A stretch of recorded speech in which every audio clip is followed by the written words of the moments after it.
నిజమైన మార్కెటింగ్ అంటే అమ్మడం కాదు, నమ్మకాన్ని నిర్మించడం. ప్లాట్‌ను కొనండి, కొనండి అని ఒత్తిడి చేయడం కాదు. కస్టమర్‌ను ఎడ్యుకేట్ చేయాలి. ఒక మంచి రియల్ ఎస్టేట్ సేల్స్ పర్సన్ ప్లాట్‌ను అమ్మడు. ముందుగా కస్టమర్‌కు అవగాహన కల్పిస్తాడు. కస్టమర్‌ను కొనండి, కొనండి అని ఒత్తిడి చేయడం సేల్స్. కానీ కస్టమర్‌కు ఎందుకు కొనాలి, ఎప్పుడు కొనాలి, ఎక్కడ కొనాలి, ఎలాంటి డాక్యుమెంట్స్ చూడాలి, భవిష్యత్తులో అవకాశాలేమిటి అని వివరించడం అదే నిజమైన ఎడ్యుకేషన్.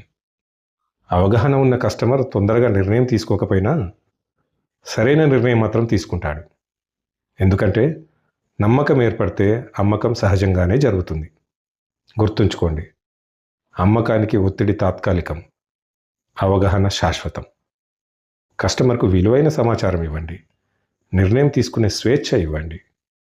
అప్పుడు కస్టమర్ ఒక్కసారి మాత్రమే కాదు, జీవితాంతం మిమ్మల్నే నమ్ముతాడు.